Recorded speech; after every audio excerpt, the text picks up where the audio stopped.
اور بالخصوص ہماری اسلامی تحریک ہے، ہمیں اپنے دائرے میں اس حوالے سے واقعی یہ بات دیکھنی چاہیے۔ مولانا سید مولانا مودودی رحمۃ اللہ علیہ نے تحریک کی اور اس کے حوالے سے تنظیم کی لغبیل ڈالی، اور پھر دعوت کے حوالے سے، اور پھر یہ کہ قانون اور آئین کے دائرے میں جدوجہد کے حوالے سے اور پرامن جدوجہد کے حوالے سے جو بات کی، اس کے پیچھے پورا بیان کیا، ایک نظریے کی حیثیت سے لوگوں کے ذہنوں میں اس بات کو اتارا۔ میں یہ نہیں کہہ رہا کہ خان نے دوسرے رویے اپنائے، لیکن یہ ضرور کہہ رہا ہوں کہ ایسے معاشرے کے جس میں کچھ نہ کچھ جمہوریت موجود ہو، آزادی رائے اور اظہار کے پیرائے موجود ہو، جس میں دعوت کو پھیلانے، پہنچانے، دلوں پہ دستک دینے کے عنوانات موجود ہوں، جن معاشروں کے اندر اختلاف کرنے، اتفاق کرنے، چاہے تو میرے ساتھ چاہے تو میرے ساتھ نہ چلے، اس کے عنوانات موجود ہوں، ایسے کھلے معاشرے کے اندر دعوت کا، تبلیغ کا، رجوع اللہ کا اور فی الحقیقت انقلاب کا کام کرنا جو ہے، اس کے پیرامیٹرز علیحدہ ہیں، اس کے پیمانے جدا ہیں، اس کے اندر آزمائش کی قسمیں بھی الگ ہیں۔ لیکن جو جبر کا معاشرہ ہو اور جہاں پر جبر کے علاوہ کوئی اور سکہ رائے جو قرار نہ پایا ہو، ظاہر کہ ظلم کے علاوہ اور جبر کے علاوہ بعض اوقات تو آدمی ان داستانوں کو، واقعات کو سنے تو محسوس ہوتا ہے کہ کوئی اور لفظ ہونا چاہیے۔ جبر کے معنی تو ہم جانتے ہیں کیا ہے، وہ تو اس کا احاطہ نہیں کرتا۔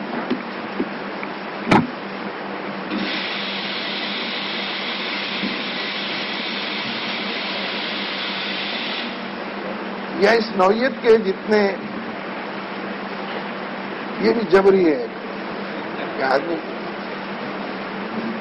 ان کا کوئی قصور نہیں ہے۔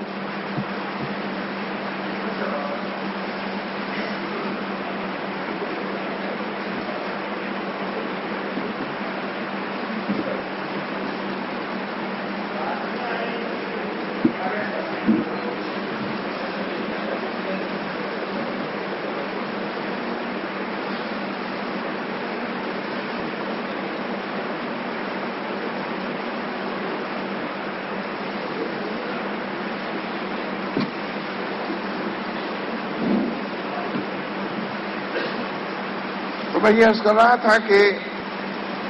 مسلمانوں کے وہ معاشرے کے جو عرب دنیا میں مڈل ایسٹ میں قائم ہیں، وہاں بالخصوص،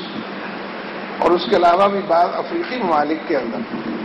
جبر کا، ظلم کا اور بلا شرکت حکمرانی، جدھر میں ہی ہوں کا جو عنوان اور تخت بچھے ہوئے ہیں، انسانی سطح پر حقیقت یہ ہے کہ انہوں نے ظلم کی حدیں ساری پھلانگ لی ہیں،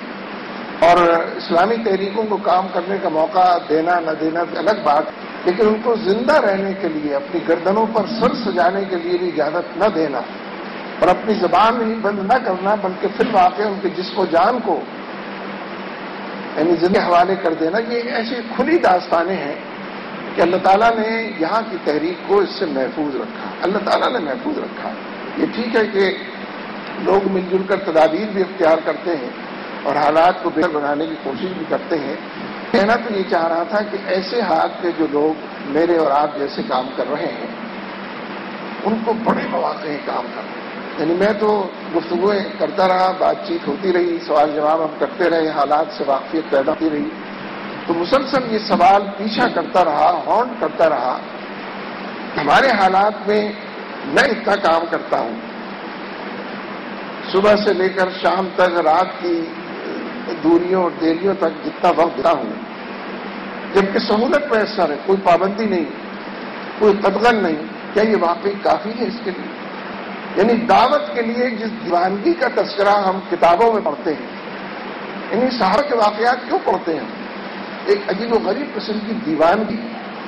دعوت کے حوالے سے اور لوگوں کو اس جانب لانے کے حوالے سے عجیب و غریب قسم کا عشق اور محبت کا معاملہ ہے اس دعوت سے۔ میرا تاثر یہ ہے کہ کام کے زیادہ مواقع آنے کے نتیجے میں بھی بسا اوقات کارکن پیر پسار کر سو جاتا ہے، لمبی ٹانگ کر کے اٹھ کے کام کر لیں گے، اٹھنے کے بعد کچھ اور مصروفیات ہوتی ہیں، لیکن یہ بھی میں حاشیے میں فٹ نوٹ میں یہ بات عرض کر رہا ہوں، ورنہ حقیقت یہ ہے کہ اخوان نے اپنے آپ کو زندہ رکھا ہے اور لوگوں کی امیدوں کے مطابق آپ کو برقرار رکھا ہے، ان تمام حالات کے اندر بھی جو جبر کے حالات تھے اور جس میں کرنے کی آزادی اور اجازت نہیں، رفاہی کام کرتے رہے، اس لیے جہاں ایک طرف وہ اس تحریک کی نفی کرنے اور اس انقلاب کے ثمرات سے مصر کو محروم کرنے کی سازشوں کو میں نے تذکرہ کیا، وہیں یہ بات بھی بہت واضح ہے کہ گو اخوان نے اس بات کا اعلان کیا ہے کہ ہم 20% اور پھر ایک بار شاید بیان اس سے زیادہ کا بھی فیصدی کا آیا کہ اس سے زیادہ سیٹوں پر حصہ نہیں لیں گے، اور وہ جس پارٹی کا ذکر ہوا ہے فریڈم جسٹس پارٹی، ظاہر ہے کہ وہ سامنے میں اور صدارتی انتخاب میں سرے سے حصہ نہیں لیں گے، اور مختلف دیگر سیاسی معاملات میں بھی وہ اپنے آپ کو پیچھے رکھنے کی اور نظر نہ آنے کی اور کوئی تشویش لوگوں میں آپ پیدا نہ کرنے کی کوشش کر رہے ہیں، لیکن ظاہر ہے کہ دشمن اپنے دشمن کو پہچانتا ہے، اخوان کو لوگ جانتے ہیں، امریکی قیادت بھی جانتی ہے، اور ان کو بھی معلوم ہے کہ ان لوگ ہیں اور ان کے اصل ارادے اور عزم کیا ہیں، تو اس اعتبار سے آنے والے دنوں میں بہت بڑی کشمکش بدید اخوان کے منتظر ہے، یعنی اللہ تعالی نصرت اور تائید ہو تو کام آسان ہو جاتے ہیں، اور جو نیتیں ارادے کر کے لوگ نکلے ہوتے ہیں عروب آ جاتے ہیں، لہٰذا آنے والے دنوں میں حقیقت یہ ہے کہ کیونکہ یہ پورے مڈل ایسٹ کے دائرے کے اندر اخوان کے مختلف چیپٹرز کو بھی کنڈکٹ کرتے ہیں مصر سے اور قاہرہ سے بیٹھ کر، اور یہ بات بھی بہت واضح طور پر اس سے پہلے ہمارے سامنے نہیں تھی کہ بنیادی طور پر یہ بین الاقوامی تنظیم ہے، اور بین الاقوامی ہونا جو ہے بہت زیادہ چھپاتے تو نہیں ہے لیکن بہت زیادہ بتاتے بھی نہیں ہیں، اور مڈل ایسٹ کے ممالک کے اندر جو سفر لوگ آسانی سے کرتے ہیں اس میں یہ ممکن الامن اور سیر الوصول بھی ہے، تو اس اعتبار سے جدوجہد کے دائرے زیادہ بڑی جدوجہد ان کی منتظر ہے، اور مزید قربانیوں کے حوالے سے ان کو اپنے معاملات کو اثر نو چیزوں کو دیکھنا بھی ہے، صف بندی بھی کرنی ہے۔ بحیثیت مجبوری ہم نے بھی یہ چاہا ہے کہ وہ لوگ فرصت پائیں، حالانکہ ابھی کئی مہینے تو دور تک فرصت نہیں ہے۔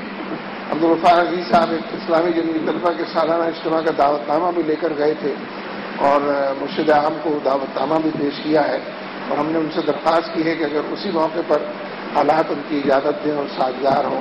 تو وہ پاکستان کا دورہ کریں اور یہاں کے کارکنوں سے ملیں اور یہاں کے حالات کو بھی جاننے سمجھنے اور اس میں ہمارا مشورہ جو کچھ دیا جا سکتا ہے اس کی کوشش کریں۔ تو مستقبل قریب میں امید ہے کہ ہمارے یہ تعلقات بڑھیں گے، اس کے اندر اضافہ ہوگا، اور حالات کے اندر جذب و انجذاب کے جتنے عنوانات ہیں اس کی طرف بڑھنے کے بھی امکانات زیادہ سے زیادہ ہوتے جائیں گے، اور ہم دعا بھی کرتے ہیں کہ اللہ تعالیٰ تمام اسلامی تحریکوں کو اپنے دائروں میں کامیابی بھی عطا فرمائے اور ہر طرح کی آزمائش سے اور حالات کی تنگی سے اور ترچی سے محفوظ رکھے۔ وآخر دعوانا